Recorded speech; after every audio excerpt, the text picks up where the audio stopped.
नमस्ते फ्रेंड्स। क्यों ना हम ऐसा कुछ करें जहां से हमें पीएफ और ईएसआईसी के जो रजिस्ट्रेशन है वो एक साथ में ही मिल जाए, ताकि हमारा टाइम भी बच जाए और साथ में हमें रजिस्ट्रेशन भी एक साथ में ही मिल जाए।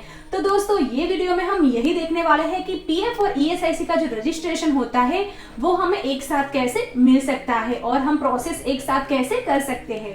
वैसे दोस्तों अगर आपको सेपरेट रजिस्ट्रेशन करने हैं तो इसके लिए भी हमने वीडियो बनाए हैं। मान लो आपको ओनली पीएफ रजिस्ट्रेशन करना है या फिर आपको ईएसआईसी का रजिस्ट्रेशन करना है तो हम कैसे प्रोसेस कर सकते हैं। अगर आपको वो देखना है तो लिंक डिस्क्रिप्शन से देख सकते हो। दोस्तों पीएफ और ईएसआईसी का रजिस्ट्रेशन है, उसके लिए हमें डॉक्यूमेंट कौन से लगेंगे वो हमें पहले देखने हैं। तो इसके लिए मैंने पूरा जो लिस्ट है वो डिस्क्रिप्शन में रखा हुआ है, आप वहां पे जाके पहले पूरे डॉक्यूमेंट्स प्रिपेयर कीजिए, उसके बाद में ही आप प्रोसेस कीजिए, ताकि आपका टाइम भी बच जाएगा और सभी डिटेल्स आपको जो फिल करनी है प्रोसेस के टाइम पे वो इजीली आपको मिल जाएगी। दोस्तों आप पीएफ ईएसआईसी का रजिस्ट्रेशन कर रहे हो तो वैसे हमने सभी वीडियोस बनाए हैं, बट आपको जानना बहुत ही जरूरी है कि रजिस्ट्रेशन के बाद की प्रोसेस क्या होती है, हमें पेमेंट्स कब करने होते हैं, रिटर्न कौन से भरने होते हैं, कौन सी डेट को भरने होते हैं, ये सभी डिटेल्स हमें जाननी जरूरी है। तो इसके लिए मैंने एक सेपरेट वीडियो बनाया है दोस्तों, ओनली 5 मिनट का वीडियो है। ये वीडियो आप पहले जरूर देखिए। रजिस्ट्रेशन अगर आपने किया है तो आपको इजी हो जाएगा कि रजिस्ट्रेशन के बाद की प्रोसेस क्या होती है। तो दोस्तों रजिस्ट्रेशन की जो प्रोसेस है वो थोड़ी लंबी है, तो इसके लिए मैंने उसको 2 पार्ट में डिवाइड किया हुआ है। ये हमारा पार्ट 1 है और अगर आपको पार्ट 2 देखना है तो लिंक मैंने डिस्क्रिप्शन में रखी हुई है और ऊपर आई बटन पे क्लिक करके भी आप देख सकते हो। तो चलो बिना टाइम गवाए स्टार्ट करते हैं वीडियो। दोस्तों अगर हमें रजिस्ट्रेशन करना है तो पहले हमें आना है epfindia.gov.in की साइट पे और यहाँ पे हमें एस्टैब्लिशमेंट रजिस्ट्रेशन के ऊपर क्लिक करना है।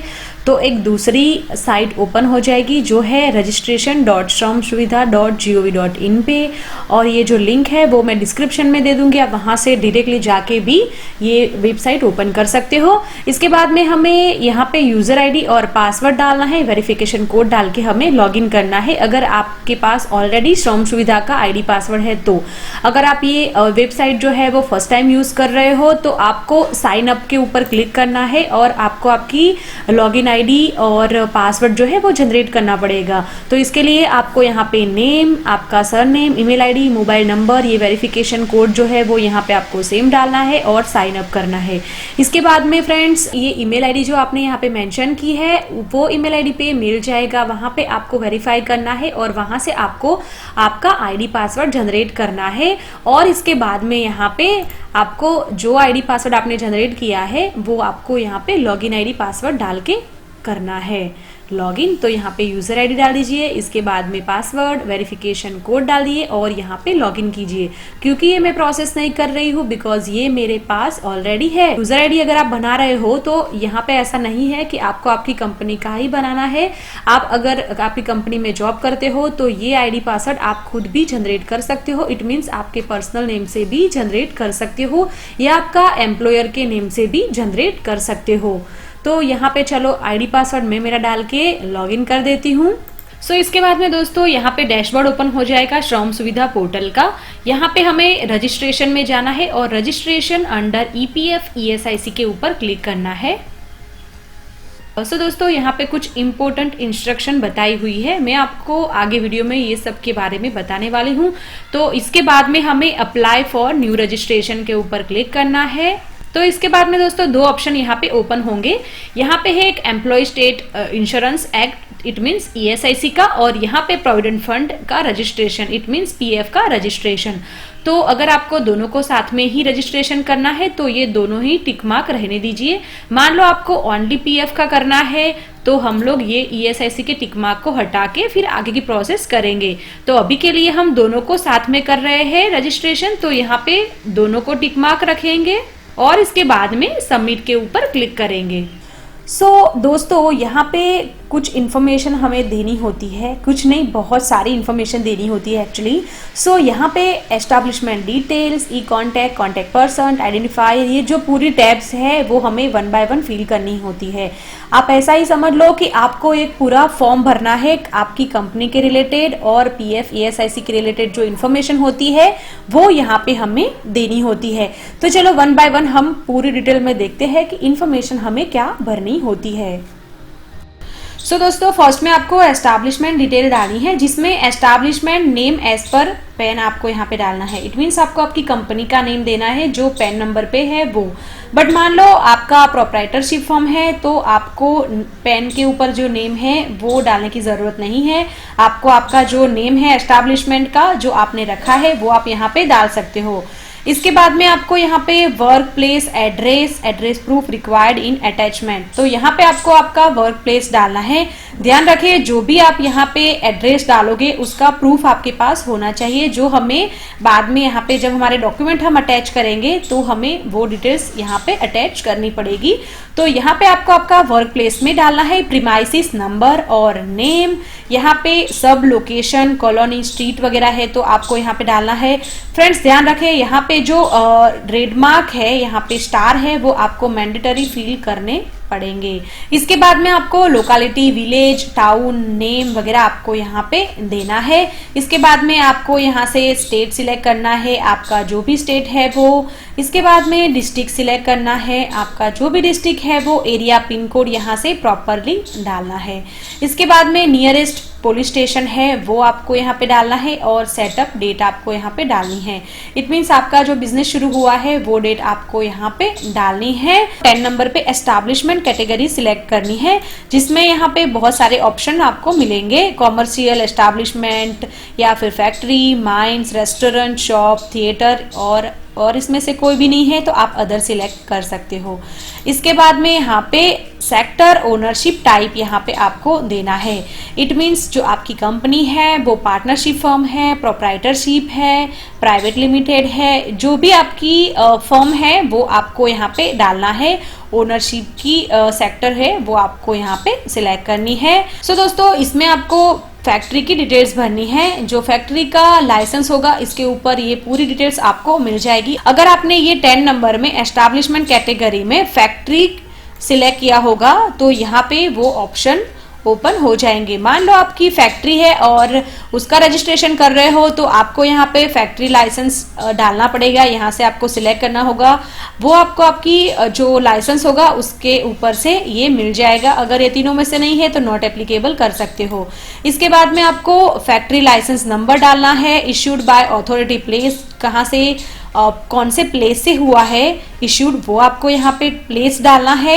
यहाँ पे आपको डेट ऑफ लाइसेंस रजिस्ट्रेशन डालना है। यहाँ से आपको डेट सिलेक्ट करनी है, जो भी मंथ है, और यहाँ पे ईयर जो भी है वो आपको सिलेक्ट करना है दोस्तों।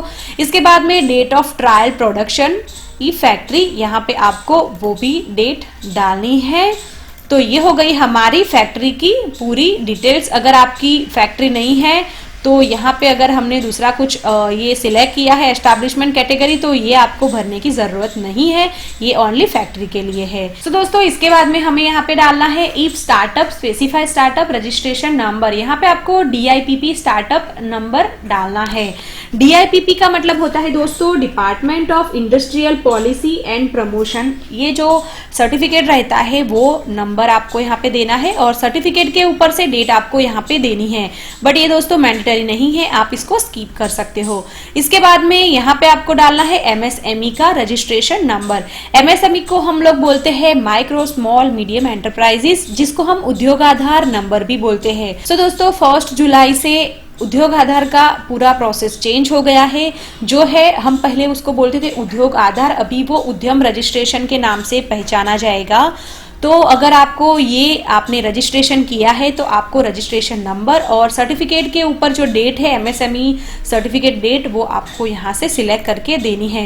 दोस्तों MSME के बहुत सारे फायदे रहते हैं, बहुत सारी गवर्नमेंट ने लोन वगैरह की फैसिलिटी दी है जो लोग स्मॉल मीडियम एंटरप्राइजेस में आते हैं वो लोगों के लिए। तो अगर आपने रजिस्ट्रेशन नहीं किया है तो मैं आपको सजेस्ट करूँगी दोस्तों कि MSME का रजिस्ट्रेशन आप जरूर से कीजिए।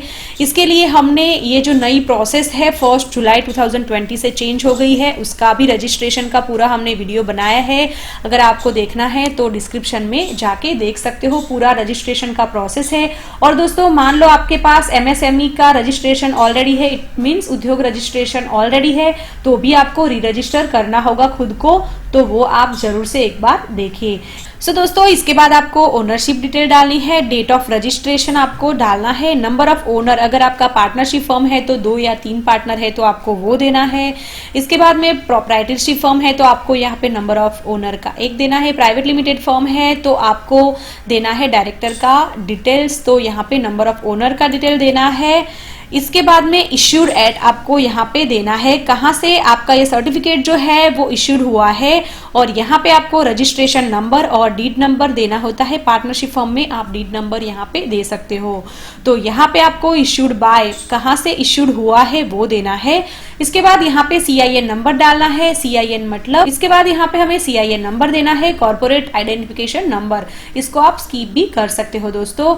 तो यहाँ पे इस तरीके से आपको प्रॉपर डिटेल्स देनी होती है। और यहाँ पे अगर हम लोगों ने ये पूरी डिटेल्स भर दी है तो एक बार चेक करनी है और हमें नेक्स्ट करना है। नेक्स्ट करने से पहले दोस्तों मैं आपको सजेस्ट करूंगी कि आपको ये जो भी डिटेल्स है वो सेव एज अ ड्राफ्ट कर देनी है, क्योंकि आप ये जैसे ही सेव करोगे तो आपके ये ड्राफ्ट में सेव रहेगा।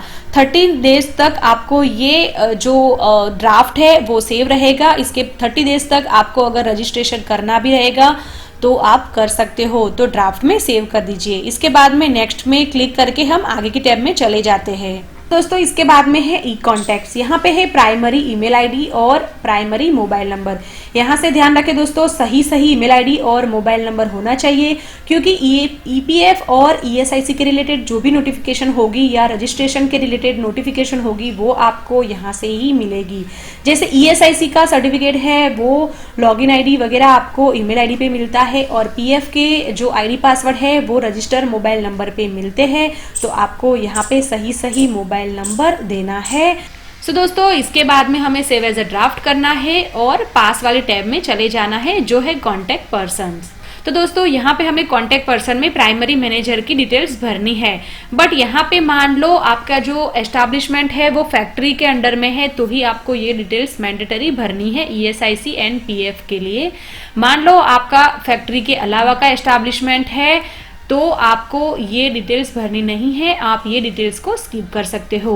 बट मान लो आपकी फैक्ट्री है तो यहाँ पे रिस्पॉन्सिबल पर्सन जो है आपकी फैक्ट्री का जो मैनेजर है उनकी डिटेल्स आपको भरनी है। तो उनका नेम यहाँ पे जेंडर करना है सिलेक्ट, इसके बाद में यहाँ पे डेट ऑफ बर्थ, उनके फादर का नाम, इसके बाद में उनकी ज्वाइनिंग डेट डालनी है, डेजिग्नेशन, उनका पैन नंबर देना है और उनका पूरा एड्रेस देना है।